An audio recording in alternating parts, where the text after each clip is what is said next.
నమస్తే, welcome to Y news. The news sponsor by Vaira family restaurant, national highway, Tetagunta. నోరూరించే వంటకాలు, అసలైన మసాలా దమ్ముతో అదిరిపోయే నాన్ వెజ్ రుచులు మీకోసం. విచ్చేయండి Vaira family restaurant, national highway, Tetagunta, Tuni మండలం, కాకినాడ జిల్లా. కొత్తపేట నియోజకవర్గంలో అనుమతి లేకుండా ఎన్నో విగ్రహాలు ఏర్పాటు చేశారని, ఏ విగ్రహానికి లేని అభ్యంతరం రావులపాలెం రాయలు శ్రీకృష్ణదేవరాయల విగ్రహం విషయంలోనే ఎందుకని రావులపాలెం కాపు సంఘం నాయకులు మాజీ ఎమ్మెల్యే చిర్ల జగ్గిరెడ్డిని ప్రశ్నించారు. రావులపాలెం శ్రీకృష్ణదేవరాయ కాపు కళ్యాణ మండపంలో ఏర్పాటు చేసిన విలేకరుల సమావేశంలో కాపు సంఘం అధ్యక్షుడు నందం వీర వెంకట సత్యనారాయణ, ఆత్మ కమిటీ చైర్మన్ జక్కంపూడి బాలాజీ, మండల సంఘం అధ్యక్షుడు సాధనాల శ్రీనివాసరావు తదితరులు మాట్లాడుతూ రాత్రి సమయంలో శ్రీకృష్ణదేవరాయల విగ్రహాన్ని ఏర్పాటు చేయాల్సిన అవసరం ఏముందని ప్రశ్నిస్తున్న జగ్గిరెడ్డి, ఆంజనేయ స్వామి విగ్రహం, అంబేద్కర్ చిత్రపటాన్ని పెట్టేందుకు రాత్రి వేళ ఎందుకు వచ్చారని నిలదీశారు. రావులపాలెంలో శ్రీకృష్ణదేవరాయల పేరుతో కాపు కళ్యాణ మండపం నిర్మించి సుమారు 25 ఏళ్లు దాటిందని, ఆయన విగ్రహాన్ని ప్రతిష్ఠించాలనేది తమ కళ అని అన్నారు. ఈ కార్యక్రమంలో నందం కాశీ, కోట చంద్రశేఖర్, అంబటి కిషోర్, నందం సూరిబాబు, కోన సూర్యప్రకాష్, గుర్రాల రాజు, పసుపులెడ్డి రాధాకృష్ణ, సాధనాల శ్రీనివాసరావు, బిల్ల రాము, సాకినాల గణపతి, కాపు సంఘం నాయకులు, కార్యకర్తలు తదితరులు పాల్గొన్నారు. గడిచిన 30వ తారీఖు నుంచి ఇక్కడ జరుగుతున్న పరిణామాలంతా ఇంచుమించుగా స్టేట్ అంతా చూస్తూనే ఉంది. మాకు మాజీ శాసనసభ్యులు, ఇప్పుడు present doctor B R Ambedkar Konaseema YCP అధ్యక్షుడు గారు డాక్టర్ జగ్గిరెడ్డి గారు గడిచిన 2 రోజుల నుంచి ప్రెస్ మీట్లు పెట్టారండి. ముందు ఆయన పెట్టారు. ఆయన ఏం పెట్టారు అంటే, ఆయన అబద్ధాన్ని అందంగా వండి వార్చారు జనాలందరికీ. ప్రెస్ మీట్ పెట్టి ఆయన చేసిన తప్పుని కవర్ చేసుకోవడానికి మాకు కాపులంటే ఇష్టం, రంగా గారు మా ఇంట్లో వారం రోజులు ఉన్నారు, లేకపోతే మేము మటన్ కర్రీ వండి పెట్టాము, ఇది చెప్పుకొచ్చారు. ఏమంటే మీకు అంత అభిమానం ఉంటే మేము ఆ రోజు 30వ తారీఖు నాడు మేము చేసే ప్రయత్నాన్ని ఆ రోజు ఆర్డీఓ గారు వచ్చి ఆ రోజు ఆఫ్ చేసి, ఏమంటే 17వ తారీఖు వరకు ఎవరు కూడా దీని జోలికి రాకండి అన్నప్పుడు మేము డిపార్ట్మెంట్ వారి మాట గౌరవించి, మా పెద్దల మాట గౌరవించి మేము దాన్ని వదిలేసాం. 17వ తారీఖు నాడు చూద్దాం, పండగ అయిపోయిన తర్వాత అని చెప్పి. మరి మీరు 31వ తారీఖు నాడు ఎందుకు వచ్చారండి? కుడి చేత్తోనేమో అంబేద్కర్ విగ్రహం, ఎడం చేత్తో ఆంజనేయ స్వామి విగ్రహం పట్టుకొచ్చి, అసలు ఏంటండి కాంబినేషను? అసలు మీ థాట్ ఎలా వచ్చింది? ఇలాగా మీరు తీసుకొచ్చిన వ్యక్తులు ఎవరు? మీరు ఏ రకంగానే తీసుకొచ్చారు? అంటే వాళ్ళకి దీనికి సంబంధం ఏంటి?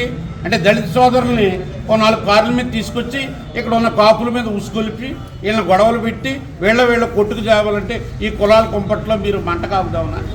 అసలు మీరు ఎందుకు తీసుకొచ్చారు? వాళ్ళందరితో పనే ఉంది. అసలు మీరు ఈ విగ్రహం కోసం మీరు ఇంత కాన్సన్ట్రేషన్ చేయవలసిన పనే ఉంది.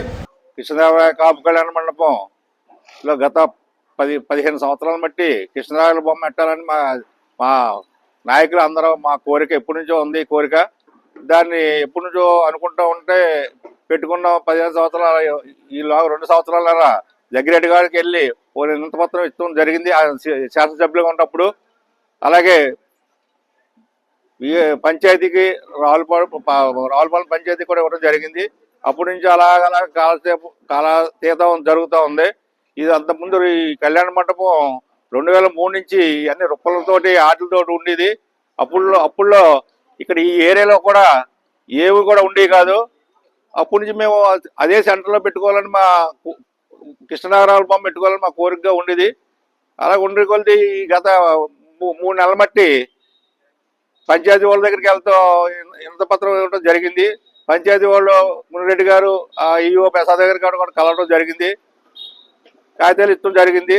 తర్వాత మళ్ళీ 2 నెలల తర్వాత ఇచ్చేటప్పటికి మళ్ళీని ఏరియా వాళ్ళు కూడా ఇచ్చారండి. దీని గురించి మళ్ళీ ఆయన ఇద్దరే అలా పెట్టుంచారు అప్పటికి.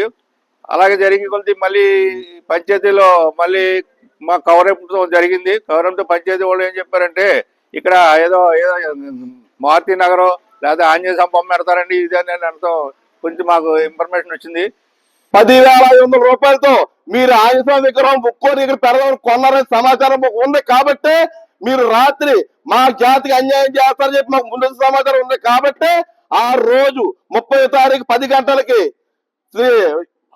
శ్రీకృష్ణదేవరాయ విగ్రహం ఏర్పాటు చేయడానికి మేము అనుకోవడం జరిగింది తప్ప మీ చీకటి రాజకీయాలని, మీ చీకటి పంచాయతీ దమ్ముగా ధైర్యంగా ఆ రోజు విగ్రహం పెట్టడం జరిగింది.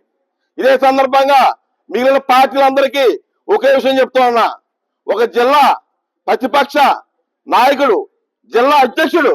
ఈ సందర్భం కలిగిన జగ్గిరెడ్డి గారు పరోక్షంగా మాకు ఈ సందర్భం చేసి మీరు ఓట్లుగా పనిచేస్తారు తప్ప మీ ఆత్మగౌరవానికి ఎక్కడా విలువ లేదు అని స్పష్టంగా జగ్గిరెడ్డి గారు కాపు జాతికి సంకేతం ఇచ్చారు. దీన్ని తీవ్రంగా ఖండిస్తూ అందరూ కూడా రకరకాలుగా మాట్లాడడం, రకరకాలైనటువంటి విధి విధానాలు కూడా రావడం అయితే జరిగింది. ఇవన్నిటిని మేము జీర్ణించుకోలేకపోతాం. అయితే ఏంటంటే ఇప్పటి వరకు కూడా శ్రీకృష్ణదేవరాయ కాపు సంఘం నుంచి మేమందరం కూడా సభ్యులు ఉన్నాం. ఇదే జరిపిస్తుంది తప్పించి ఇంకా వెనకాల ఉండి ఏ శక్తులు ఎవరు కూడా ఎదరికి గెంటేయడం గట్రా జరగట్లేదు. ఏ రాజకీయ కోణం అయితే అసలే లేదు. మేము మదన పడిపోతున్నాం. ఇదేంటి మనం చెప్పొచ్చాం కదా, ఈ విగ్రహం పెట్టుకుంటే ఇంత గొడవ అవుతుందని మనం ఎప్పుడు ఊహించలేదు, అలా ఆలోచించలేదు. ఇలాంటిది ఇంతవరకు తీసుకొచ్చేసారు, ఏంటి ఈ పరిస్థితి ఎలా వచ్చేసింది ఏంటని మేము చాలా తర్జన భర్జన పడ్డాం.